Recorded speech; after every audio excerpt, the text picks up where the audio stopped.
ഒരു കാലത്ത് നമ്മുടെ ആകെ ഇടയിൽ ജീവിച്ച, ചിലപ്പോൾ മന്ദവനായും പിന്നീട് ആഞ്ഞടിക്കുന്ന കൊടുങ്കാറ്റ് പോലെയും വീശിയിരുന്ന എൻ്റെ അച്ഛൻ്റെ ഓർമ്മകൾ ചിലപ്പോൾ എന്നെക്കാട്ടും കൂടുതൽ പറയാൻ പറ്റുന്നത് തൃശ്ശൂർക്കാർക്കായിരിക്കും, അല്ലെങ്കിൽ മലയാളി സമൂഹത്തിനായിരിക്കും.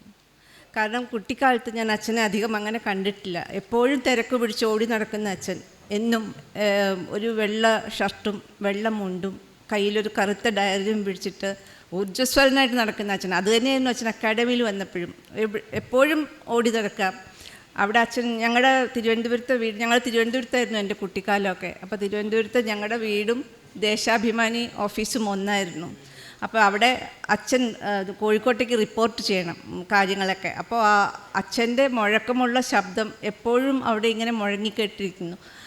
അതിശയോക്തി തീരെ ഇല്ലാത്ത വർത്തമാനങ്ങൾ, പുതിയ പുതിയ ന്യൂസുകൾ ഇങ്ങനെ കോഴിക്കോട്ടേക്ക് പോകുന്നത് ഞാൻ പറയുന്നത് ഞാൻ കേൾക്കുന്നുണ്ട്. എപ്പോഴും അച്ഛൻ അത് മേ ഐ പാർഡൺ എന്ന് പറയുമ്പോൾ എനിക്കത് മനസ്സിലാവില്ല. ആ കുട്ടിയായിരുന്നു. അപ്പോൾ ഞാൻ മേക്കപ്പ് പാർഡനൊക്കെ കേൾക്കണ്ടേ. അപ്പോൾ അച്ഛൻ മേ ഐ പാർഡൺ എന്ന് പറഞ്ഞാൽ പിന്നെയും അച്ഛനത് തുടരും. അങ്ങനെ ആ മുഴക്കമുള്ള ശബ്ദത്തിൽ കൂടിയാണ് എൻ്റെ കുട്ടിക്കാലം വളർന്നിരിക്കുന്നത്. അപ്പോൾ അച്ഛനെ അങ്ങനെ ഞങ്ങൾ കൂടുതൽ കണ്ടിട്ടില്ല. എപ്പോഴും തിരക്ക് പിടിച്ചൊരച്ഛൻ. പിന്നെ കുട്ടിക്കാലം ഓർക്കുമ്പോൾ എനിക്ക് ഓർമ്മ വരുന്നത്, അച്ഛനൊരു സുഹൃത്ത് വലയമുണ്ടായിരുന്നു ആ സമയത്ത്. അവിടെ ആ ബന്ധങ്ങളൊക്കെ അമ്മ അത് കൊണ്ട് നടന്നിട്ടുണ്ടായിരുന്നു എന്നുള്ളതാണ്. അമ്മയുടെ എന്താ പറയുക, അച്യുതമേനോൻ, അമ്മിണിയമ്മ, എം.എൻ. ഗോവിന്ദൻ നായർ, കണിയാപുരം രാമേന്ദ്രൻ, പി.ആർ. നമ്പ്യാർ, ഞങ്ങൾക്ക് ഇവരൊക്കെ പേര് ഞാൻ പറയുന്നുള്ളൂ. അവരൊക്കെ എനിക്ക് അമ്മാവന്മാരും ഏട്ടന്മാരും ഒക്കെ ആയിരുന്നു. ഉണ്ണിരാജ, രാധമ്മ ചേച്ചി, അങ്ങനെ എൻ.ഇ. ബാലറാം, അങ്ങനെയുള്ള ആൾക്കാരായിരുന്നു അവിടെ മുഴുവൻ വന്നിട്ടുണ്ട്. അവരുടെ മക്കളൊക്കെ ആയിട്ട് ഞങ്ങൾ ഇപ്പോഴും അടുപ്പുണ്ട് എന്നുള്ളതാണ് അച്യുതമേന. അപ്പോൾ ആ ബന്ധം അന്ന് അവിടെ അത്ര ഉറപ്പുള്ളതായിരുന്നു. അച്ഛൻ വഴി കൂടിയാണ് അമ്മയ്ക്ക് ഈ അമ്മിണിയമ്മയൊക്കെ ആയിട്ട് ബന്ധം. ഇത് രസം എന്താണെന്ന് വെച്ചാൽ,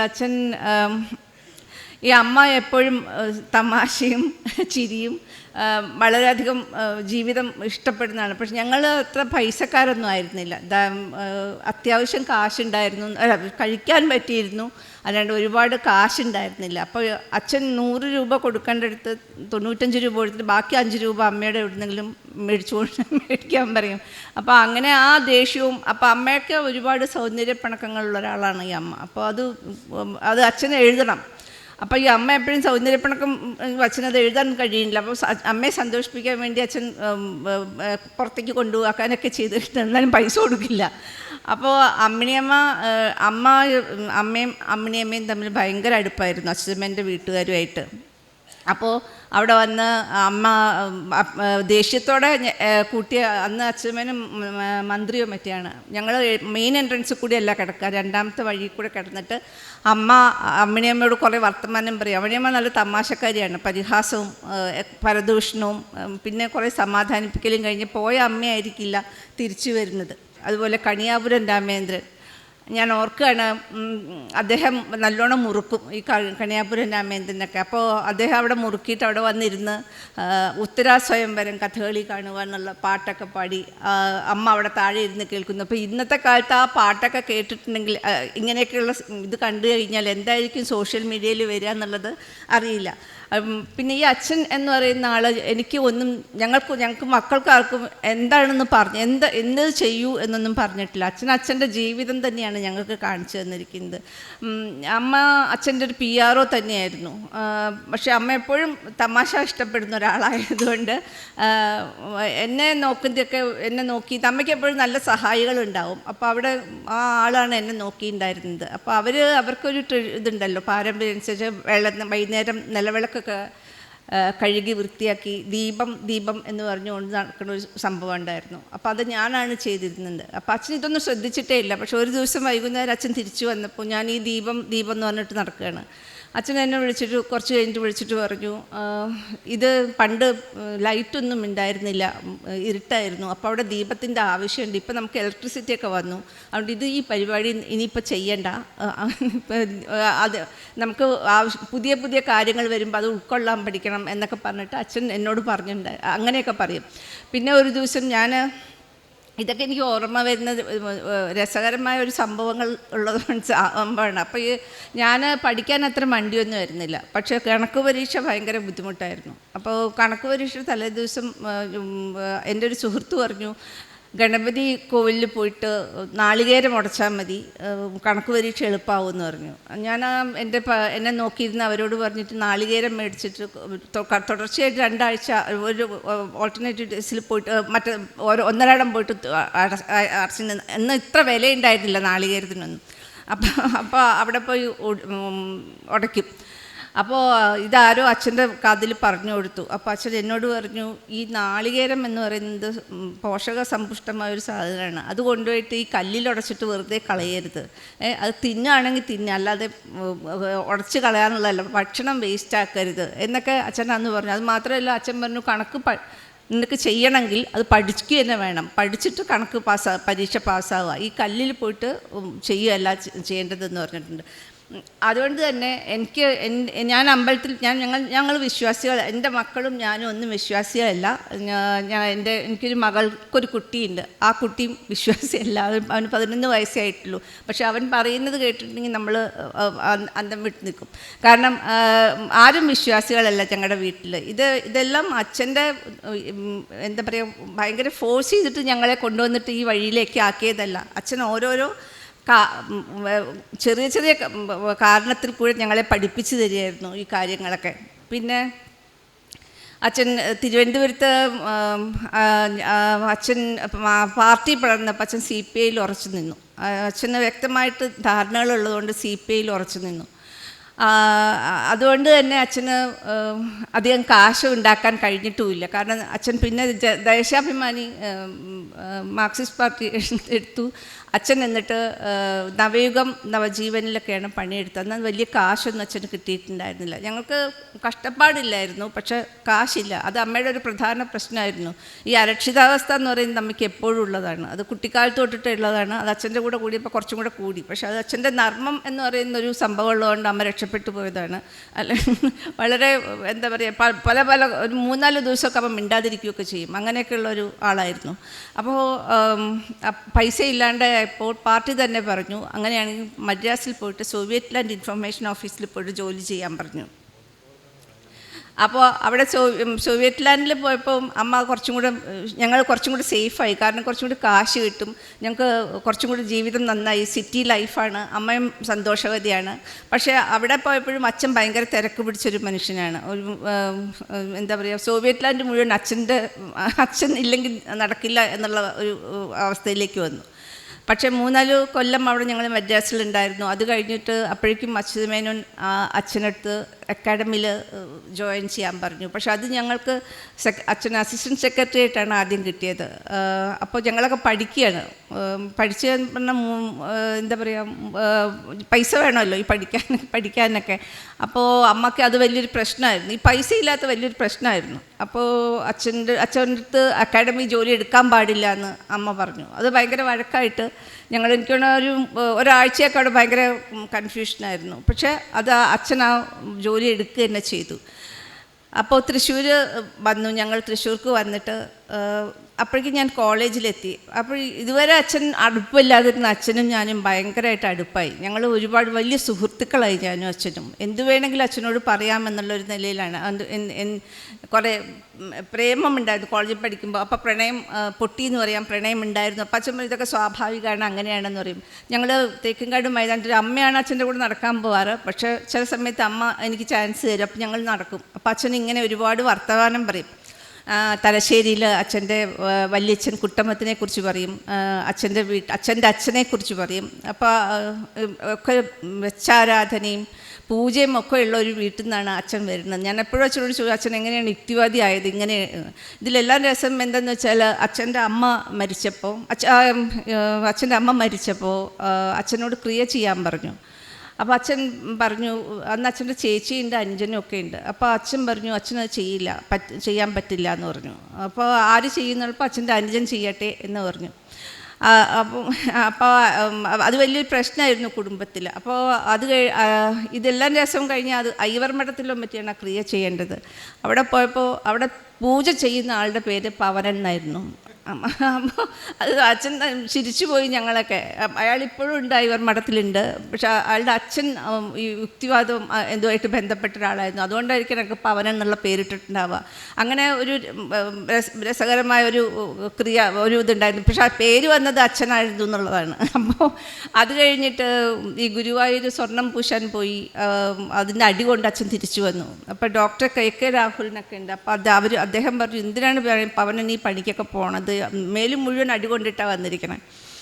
അപ്പോൾ അച്ഛൻ പറഞ്ഞു, എനിക്കിതൊന്നും കണ്ടു നിൽക്കാൻ പറ്റില്ല. ഞാനിപ്പോൾ ഈ ശബരിമലത്തെ കാര്യങ്ങളൊക്കെ കാണുമ്പോൾ ഞാൻ വിചാരിക്കുകയായിരുന്നു അച്ഛൻ ഉണ്ടായിരുന്നെങ്കിൽ എന്നുള്ളത്. അപ്പോൾ അങ്ങനെ അടി കൊണ്ട് വന്നിട്ട് അച്ഛൻ്റെ അമ്മ എന്ത് ചെയ്തു, അത് കേട്ട ഉടനെ അമ്പലത്തിൽ പോയിട്ട് പൂജിച്ചിട്ട് പ്രസാദവും ഇതും ആരുടെ കയ്യിൽ കൊടുത്തേച്ചു. അങ്ങനെയുള്ള അച്ഛനാണ് യുക്തിവാദി ആയതെന്നുള്ള കേൾക്കുമ്പോഴാണ് അറിയുമ്പോഴാണ് വല്ലാതെ അച്ഛനോടുള്ളൊരു ബഹുമാനം കൂടുന്നത്. പിന്നെ ഈ തൃശ്ശൂരെത്തിയിട്ട് അച്ഛൻ ഒരുപാട് തമാശയൊക്കെ പറയും. തമാശ എന്ന് പറഞ്ഞാൽ നല്ല രസമുള്ള തമാശയാണ്. അച്ഛൻ ആർമിയിലുണ്ടായിരുന്നു. അത് കഴിഞ്ഞ് അച്ഛൻ ആർമിയിൽ നിന്ന് എങ്ങനെയോ രക്ഷപ്പെട്ടു പുറത്തേക്ക് ചാടി. പാരച്യൂട്ടിൽ അച്ഛൻ എവിടെയോ ഒരു വെളിം പ്രദേശത്തെത്തി. പിന്നെ അവിടുന്ന് അച്ഛൻ എങ്ങനെയൊക്കെ രക്ഷപ്പെട്ടു. പക്ഷെ പോണ പോക്കിൽ അച്ഛൻ പാരച്യൂട്ടിൻ്റെ തുണി മുറിച്ചെടുത്തു. എന്നിട്ട് അച്ഛൻ്റെ ചേച്ചിക്ക് ബ്ലൗസ് ഞാൻ കൊണ്ടുപോയി കൊടുത്തു എന്നൊക്കെ പറഞ്ഞ് അച്ഛൻ ഇങ്ങനെ നല്ല പുളൂസൊക്കെ പറഞ്ഞ് നല്ല രസമാണ് അച്ഛനോട് വർത്താനം പറയാനൊക്കെ. ഹിന്ദി സിനിമ കാണാൻ ഒരുപാട് അച്ഛൻ എൻ്റെ കൂടെ വന്നിട്ടുണ്ട്. അപ്പോൾ എനിക്ക് ചില ഹിന്ദി വാക്കുകളൊന്നുമല്ല, അതൊക്കെ അച്ഛൻ നല്ലോണം പറഞ്ഞു തരും. പാട്ടൊക്കെ എപ്പോഴും അച്ഛൻ വളരെ പ്രസന്നവാദനായിട്ടാണ് ഞാൻ എപ്പോഴും അച്ഛനെ കണ്ടിരിക്കുന്നത്. ഇപ്പം ഇവിടെ അക്കാഡമിയിലും കാണാറേ ഇല്ല അച്ഛനെ ഒന്നും. പക്ഷേ വൈകുന്നേരം നടക്കാനും ഇതിനൊക്കെ അച്ഛൻ ഞങ്ങളുടെ കൂടെ ഉണ്ടായിരുന്നു. അച്ഛനെ പറ്റി ഓർക്കുമ്പോൾ ഒരുപാട് കാര്യങ്ങൾ പറയാനുണ്ട്. ചെറിയ ചെറിയ കാര്യങ്ങൾ ഒരുപാട് അച്ഛൻ്റെ നിന്ന് പഠിക്കാനും ഉണ്ടായിരുന്നു. പക്ഷെ അതൊക്കെ പറയാൻ നിന്നാൽ കുറേ നേരം പിടിക്കും. അപ്പോൾ ഞങ്ങൾക്ക് എനിക്ക് തോന്നുന്നത് എല്ലാവർക്കും അന്ന് വീടുണ്ടായിട്ടുണ്ട്. ഞങ്ങൾക്ക് വീടുണ്ടായിട്ടില്ല, സ്വന്തമായിട്ട് വീടൊന്നും ഉണ്ടായിരുന്നില്ല. അപ്പം അമ്മയ്ക്കും അച്ഛനും അങ്ങനെ വീടുണ്ടാവണം എന്നൊരു ആഗ്രഹം ഉണ്ടായിരുന്നില്ലെന്ന് തോന്നുന്നു. പക്ഷേ ഏതോ ഒരു നിമിഷത്തിൽ അമ്മ അച്ഛനോട് വീട് വേണമെന്ന് പറഞ്ഞു. അടുത്ത അച്ഛൻ ഉടനെ പറഞ്ഞത്, എന്തിനാണ് വീട്, നമുക്ക് ഗുഹയായാലും ജീവിക്കാമല്ലോ എന്ന്. അത് ഭയങ്കര വഴക്കായി അവിടെ. അപ്പം എന്താ പറയുക, ഭയങ്കര വഴക്കായി. അപ്പം അമ്മ ദേഷ്യപ്പെട്ട് പോകാൻ എന്നിട്ട് അങ്ങനെയൊക്കെ ഉണ്ട്. എന്നിട്ട് അപ്പച്ചൻ സാഹിത്യ അക്കാദമി ജോലി കഴിഞ്ഞിട്ടുണ്ടായിരുന്നു. കാശ് ഒന്നുമില്ല. മനോരാജ്യം പബ്ലിക്കേഷനിൽ പോയിട്ട് അച്ഛൻ ജോലി എടുത്തു. എന്നിട്ട് കിട്ടിയ പൈസ മുഴുവൻ ഞങ്ങൾ വിയ്യൂർ പാടത്തൊരു വീട് വെച്ചു. അത് അച്ഛൻ എപ്പോഴും പറയും, കത്തൊക്കെ എൻ്റെ കയ്യിലുണ്ട് അച്ഛൻ അയച്ചത്, നമ്മൾ കിട്ടിയ പൈസ മുഴുവൻ ആ പാടത്ത് കൊണ്ടിട്ട് ഇൻവെസ്റ്റ് ചെയ്യണം, അത് സൂക്ഷിക്കണം എന്നൊക്കെ പറഞ്ഞിട്ട് അമ്മയ്ക്ക് ഇങ്ങനെ കത്ത് വരും. അച്ഛൻ്റെ ഡയറി നല്ല രസമാണ് വായിക്കാൻ. ഇന്ന് ബേബി പിണക്കത്തിലാണ്, ഇന്ന് ബേബി ഗൗരവത്തിലാണ്, ഞാൻ പൈസ കിട്ടാഞ്ഞിട്ടാണ്. ആ ഡയറിയിൽ ഓരോ പേജിലും അങ്ങനെ ആയിരിക്കും. ഇന്നത്തെ രാവിലെ തുടക്കം വളരെ മോശം, അങ്ങനെയായിരുന്നു. അപ്പം ഇതുപോലെ എന്നിട്ട് വിയ്യൂര് വീടുണ്ടാക്കിയിട്ട് അതും ഞങ്ങൾക്ക് അവിടെ താമസിക്കാനൊന്നും അധികം പറ്റിയില്ല, അത് കൊടുത്തു. അത് കഴിഞ്ഞിട്ട് അപ്പോഴേക്കും കുട്ടനെല്ലൂർ എന്ന് പറയുന്ന സ്ഥലത്ത് ഞാൻ അച്ഛൻ്റെ ഒരു കാര്യം എന്ന് പറഞ്ഞാൽ പുരോഗമനം. ഞാനൊരു പുരോഗമന കുടുംബത്തിൽ ജനിച്ച, എല്ലാവരും എഴുത്തുകാരും എല്ലാവരും മോഡേണായിട്ട് ചിന്തിക്കുന്ന ആൾക്കാരുമാണ്. എന്താ പറയുക, സ്വാതന്ത്ര്യം വേണം എന്ന്, സ്വാതന്ത്ര്യത്തോട് ജീവിക്കണം എന്ന് പറയുന്നതാണ്. പക്ഷേ എൻ്റെ കാര്യത്തിൽ മാത്രം അച്ഛൻ ഒരു 17 വയസ്സാകുമ്പോൾ കല്യാണം കഴിപ്പിച്ചു. അതെന്തിനാണെന്ന് എനിക്ക് മനസ്സിലായിട്ടില്ല. ഞാൻ എപ്പോഴും അച്ഛനോട് ചോദിക്കുന്ന കാര്യമാണ്. അപ്പോൾ അമ്മയോട് ചോദിക്കുക പറയും, അതെന്തിനാണെന്ന് എനിക്കും അറിയില്ല. അമ്മയോട് ചോദിച്ചിട്ട് അമ്മ അപ്പോഴും അമ്മ പറഞ്ഞു എൻ്റെ നല്ലതിന് വേണ്ടിയിട്ടാണ്. വേറൊരു കാര്യം പറഞ്ഞാൽ കപ്പലിലാണ് ഭർത്താവ്. അപ്പോൾ എൻ്റെ അടുത്ത് പറഞ്ഞു, കപ്പലിൽ പോയാൽ നിനക്ക് ലോകം മുഴുവൻ കാണാൻ പറ്റും എന്ന് പറഞ്ഞു. ഞാൻ അത് വിശ്വസിച്ചു. പക്ഷേ എനിക്ക് ലോകം ഞാനിപ്പോൾ കാണുന്നുണ്ട്, ഞാൻ യാത്ര ഒരുപാട് ചെയ്യുന്നുണ്ട്. അച്ഛനാണ് എനിക്ക് യാത്രയ്ക്കുള്ള ആദ്യത്തെ ചുവടുവയ്പ്പ് തന്നത്. കാരണം എമ്മൻ്റെ ഈ നീല ഫിയറ്റിലാണ് ഞങ്ങൾ ആദ്യം വയനാട്ടിലേക്ക് പോയത്. അച്ഛൻ ഞങ്ങൾക്ക് കാണിച്ചു തരുമായിരുന്നു, ഇതാണ് പ്രകൃതി, ഇതാണ് വേറൊരു ലോകമുണ്ട്, അത് മനസ്സിലാക്കണം. ഇപ്പം ഞാൻ ഒരുപാട് യാത്ര ചെയ്യുന്നുണ്ട്. ആ യാത്ര ചെയ്യുമ്പോഴൊക്കെ ഞാൻ അച്ഛനെ ഓർക്കുന്നുണ്ട്. എത്ര മനുഷ്യന്മാർ, എത്ര പുതിയ പുതിയ സംസ്കാരങ്ങൾ. അങ്ങനെ നമ്മൾ പഴയ ഇതിലൊക്കെ പോകുമ്പോഴാണ്, ഞാൻ അസർബൈജാനിൽ പോയിപ്പോൾ, അപ്പോൾ അവിടെ ഇതിൻ്റെ റഷ്യയുടെയും ഇതിൻ്റെയൊക്കെ ബോർഡറാണ്, യൂറോപ്പിൻ്റെയും ഏഷ്യയുടെയും ബോർഡറാണ്. അവിടെയൊക്കെ ആ പഴയ കാര്യങ്ങളൊക്കെ കാണുമ്പോൾ ഞാൻ അച്ഛൻ പറയുന്നതും സംസാരിക്കുന്നതും ഒക്കെ ഞാൻ ഇങ്ങനെ ഓർത്തു പോവുകയാണ്. എന്നിട്ട് എൻ്റെ വീട്ടിലേക്ക് അച്ഛൻ താമസിക്കാൻ വന്നു. അവിടെ നമ്മൾ താമസിച്ചിരുന്നപ്പോൾ ഓരോ വ്യക്തിയും, ഓരോ കുടുംബത്തിലും ഓരോ വ്യക്തിക്കും ഓരോ മാതിരിയാണല്ലോ പെരുമാറ്റം.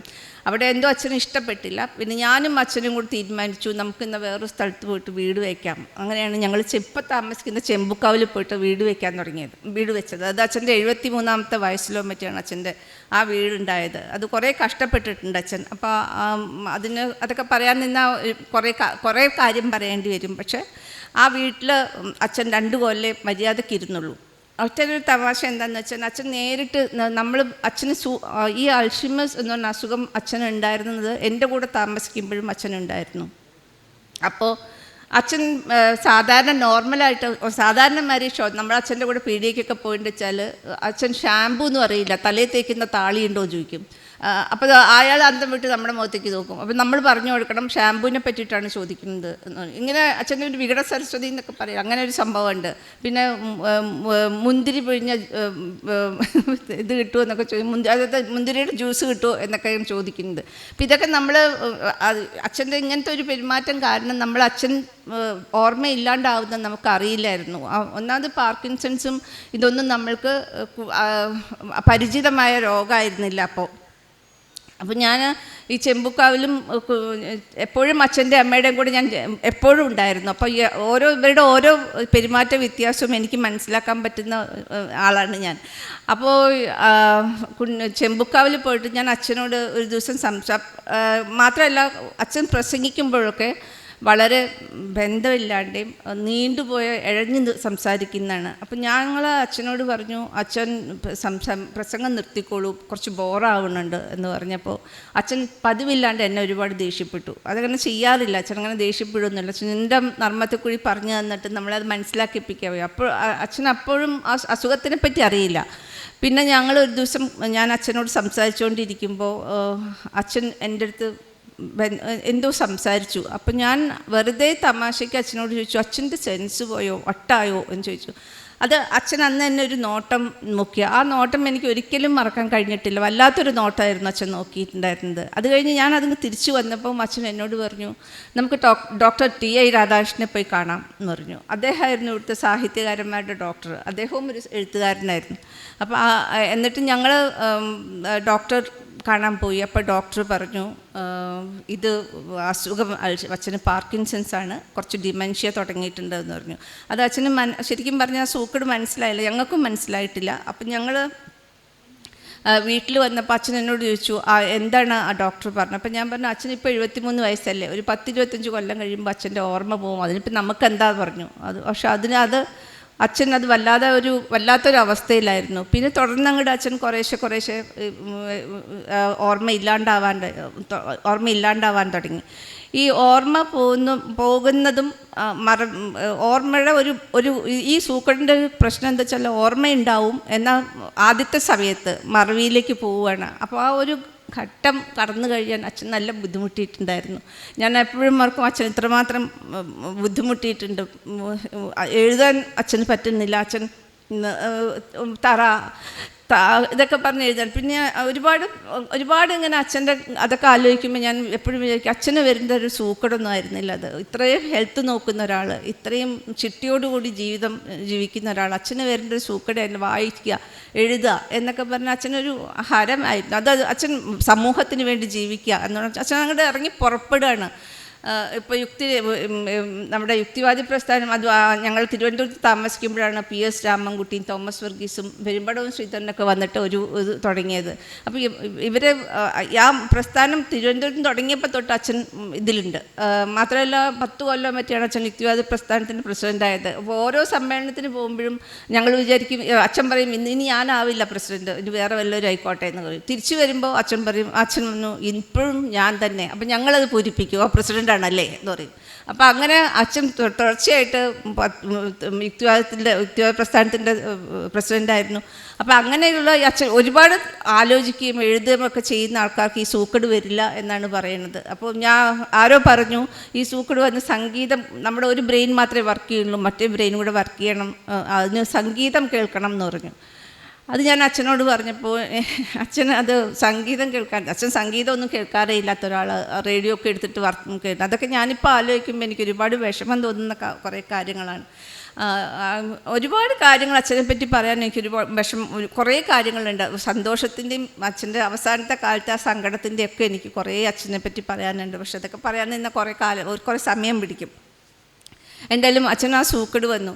ഇനി അച്ഛനെ പറ്റി പറയുകയാണെങ്കിൽ ഒരു നിലപാടിൽ ഉറച്ചു നിൽക്കുക, അതിനു വേണ്ടിയിട്ട് പൊരുതുക, പ്രവർത്തിക്കുക. അങ്ങനെ ഒരു ആർക്കും അധികം ചെയ്യാൻ പറ്റാത്തൊരു കാര്യമാണ്. അച്ഛന് ഒരുപാട്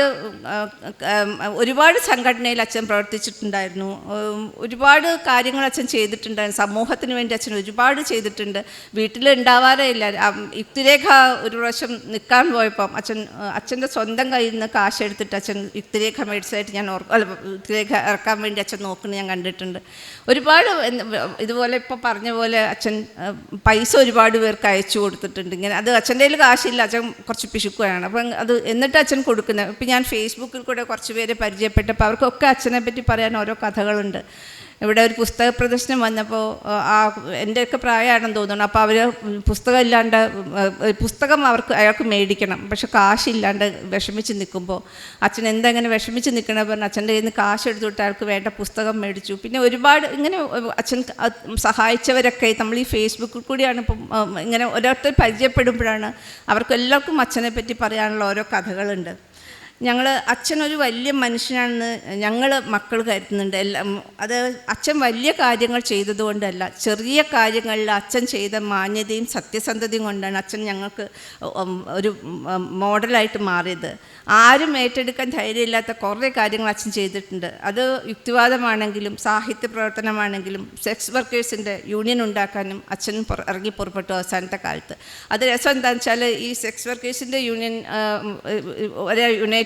അവരെ ഒത്തൊരുമിച്ച് കൊണ്ടുവരാൻ വേണ്ടിയിട്ട് അച്ഛൻ തിരുവനന്തപുരത്തൊരു മീറ്റിങ്ങിന് പോയി. അപ്പോൾ അച്ഛൻ അവിടെ പോയിട്ട് ONV സാറിനെ കണ്ടു. അപ്പോൾ ONV സാറ് അച്ഛനെ പരിഹാസത്തിൽ പറഞ്ഞു, പവനൻ ഇതിനു വേണ്ടിയിട്ടാണോ തൃശ്ശൂരിൽ നിന്ന് തിരുവനന്തപുരം വന്നത്? അത് അത് വേണ്ടിയിരുന്നില്ല എന്ന് പറഞ്ഞു. അത് അച്ഛനും ഭയങ്കരമായിട്ട് വല്ലാതൊരു വിഷമം തോന്നിയ സന്ദർഭമായിരുന്നു. അച്ഛൻ 2 മാസം മിണ്ടാതിരുന്നു. പിന്നെ അവർ വലിയ സുഹൃത്തുക്കളാണ്, അന്നും ഇന്നും അപ്പോഴൊക്കെ എപ്പോഴും സുഹൃത്തുക്കളാണ്. ഈ സെക്സ് വർക്കേഴ്സിൻ്റെ കാര്യം പറയുമ്പോൾ അച്ഛൻ്റെ അനിയൻ ഉണ്ട് വീട്ടിൽ. അപ്പം ഒരു പേപ്പറിൽ അച്ഛനും ഒരു സ്ത്രീയും കൂടെ നിൽക്കുന്ന ഒരു ഫോട്ടോ വന്നു. അപ്പോൾ അത് നളിനി ജമീലയാണോ എനിക്കറിയില്ല. അപ്പോൾ അത് അച്ഛൻ്റെ അനുജൻ എന്നെ വിളിച്ച് പറഞ്ഞു, ഈ ഫോട്ടോ ഒന്നും ആരെയും കാണിക്കാൻ പറ്റില്ല, അത് ഞാനത് വീട്ടിൽ കാണിച്ചില്ല പേപ്പർ എന്ന് പറഞ്ഞു. അപ്പോൾ അച്ഛൻ ഭയങ്കരമായിട്ട് ദേഷ്യപ്പെട്ടിട്ട് പറഞ്ഞു, അവരെന്താ മനുഷ്യരല്ലേ എന്നൊക്കെ പറഞ്ഞ് അച്ഛൻ അവർക്ക് വേണ്ടിയിട്ട് ഒരുപാട് ചെയ്തിട്ടുണ്ട്. പക്ഷെ അവർ ഇപ്പോൾ ഈ സംഘടന ഉണ്ടോ എന്ന് എനിക്കറിയില്ല. പക്ഷെ അച്ഛൻ ഒരുപാട് അതിനു വേണ്ടി കഷ്ടപ്പെട്ടിട്ടുണ്ട്. അസുഖത്തിൻ്റെ ഇടയിലാണ് ഇതൊക്കെ ചെയ്തിട്ടുണ്ടായിരുന്നതും കൂടിയുള്ളതാണ്. പിന്നെ അച്ഛനുണ്ടായിരുന്നെങ്കിൽ എന്നും ആത്മാർത്ഥമായിട്ട് വിചാരിച്ചു പോയി എത്ര കുറേ സംഭവങ്ങൾ നമ്മുടെ മുന്നിൽ കൂടി ഇങ്ങനെ കടന്നു പോകുന്നുണ്ട്. ഇപ്പോൾ ശബരിമല കൊള്ള എല്ലാം എനിക്ക് ഇതൊക്കെ അച്ഛനുണ്ടായിരുന്നെങ്കിൽ എന്ന് എനിക്ക് തോന്നുകയാണ്. ഞാൻ പറഞ്ഞല്ലോ, അച്ഛൻ ഞങ്ങൾക്ക് കാര്യമായിട്ടൊന്നും പറഞ്ഞു തന്നിട്ടില്ല. പക്ഷേ അച്ഛൻ്റെ ജീവിതം തന്നെയായിരുന്നു ഞങ്ങളുടെ പുസ്തകം. മാറ്റങ്ങളെ അച്ഛൻ അതിൻ്റെ രീതിയിൽ തന്നെയാണ് ഉൾക്കൊണ്ടിരിക്കുന്നത്. അച്ഛൻ്റെ റഷ്യൻ പ്രേമം ഭയങ്കര പ്രസിദ്ധമായിരുന്നു. എന്നിട്ട് സോവിയറ്റ് യൂണിയൻ തകർന്നു പോയപ്പോൾ അച്ഛൻ അത് പറഞ്ഞു, ഇനി നമ്മൾ വായിക്കേണ്ട മാർക്സിനെയും ലെനിനെയും MN റോയിയെ പോലുള്ള ആൾക്കാരെയാണ് വായിക്കേണ്ടതെന്ന് പറഞ്ഞു. അച്ഛൻ്റെ ആത്മകഥയിൽ ഒരു സ്ഥലത്ത് പറയുന്നുണ്ട്, അച്ഛനൊരു മകൻ വലിയൊരു മനുഷ്യനായി തീരണം എന്നായിരുന്നു. ആ ആഗ്രഹത്തിന് അച്ഛൻ സ്വന്തം അനുഭവങ്ങൾ കൂടിയാണ് മറുപടി കൊടുത്തത്. ഞാനൊരു വലിയ മനുഷ്യനായോ എന്ന് എനിക്കറിയില്ല, പക്ഷെ ഞാനൊരു മനുഷ്യനായിരിക്കുന്നു. സഹജീവികളെയും സ്നേഹിക്കുവാനും മറ്റുള്ളവർക്ക് കൂടി ഉപകാരപ്രദമായി ജീവിക്കാനും ഞാൻ പഠിച്ചു. എൻ്റെ കുട്ടികൾ എന്നെ ഓർത്ത് ലജ്ജിക്കേണ്ട ഒന്നും ഞാൻ ചെയ്തിട്ടില്ല. മനുഷ്യനായി ജീവിക്കുക എന്നതാണല്ലോ പ്രധാനം. അച്ഛൻ എല്ലാ അർത്ഥത്തിലും ഒരു മനുഷ്യൻ തന്നെയായിരുന്നു. ഒരു കാര്യം കൂടി പറഞ്ഞിട്ട് നിർത്തുകയാണ്.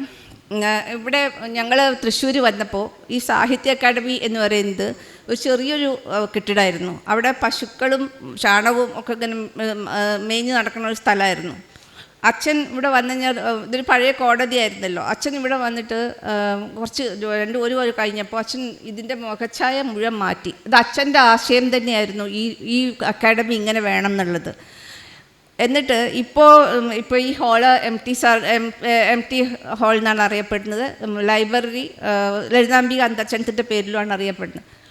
ഞാൻ ചോദിക്കുന്ന ഇത്രയും ചെയ്ത് ഇങ്ങനെ ഒരു മുഖച്ഛായ മാറ്റി അക്കാഡമി ജനകീയമാക്കിയതിന് അച്ഛനൊരു പങ്കുണ്ടല്ലോ, അത് എന്തുകൊണ്ട് അംഗീകരിക്കാത്തതെന്ന് എനിക്ക് മനസ്സിലാവണില്ല. നമ്മൾ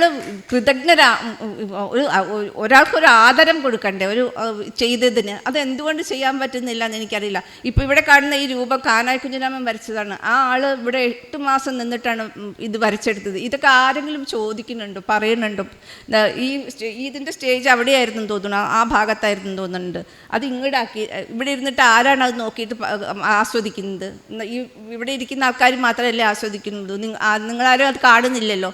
അപ്പോൾ ഇതൊക്കെ ഞാൻ ചോദിക്കും, ഇതൊക്കെ സാധാരണ ഒരു മര്യാദയല്ലേ? ഇതൊക്കെ ചെയ്തവരെ അംഗീകരിക്കുക, ആദരിക്കുക എന്നൊക്കെ പറയേണ്ടത്. ഇത് ഒരുപാടായി പറയുന്നു, എഴുതിയതും ഒരുപാട് പറഞ്ഞിട്ടുമുണ്ട്. അത് ചെയ്യാത്തത് എന്താണെന്ന് എനിക്കറിയില്ല. അച്ഛൻ ഇതിനൊക്കെ ആദരം അർഹിക്കുന്ന ഒരാളാണെന്നാണ് എൻ്റെ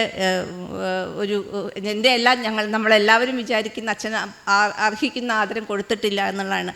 ഈ ഫോട്ടോ ഒക്കെ വെക്കുമ്പോൾ, ഞാൻ ഇവിടെ അക്കാഡമിക് ക്വാർട്ടേഴ്സിലാണ് ഞങ്ങൾ താമസിക്കുന്നത്. എനിക്കറിയാം അച്ഛനാണ് ഓരോ ഫോട്ടോയ്ക്കും ഓരോ പൊസിഷൻ കൊടുത്തൊക്കെ അച്ഛനാണ്.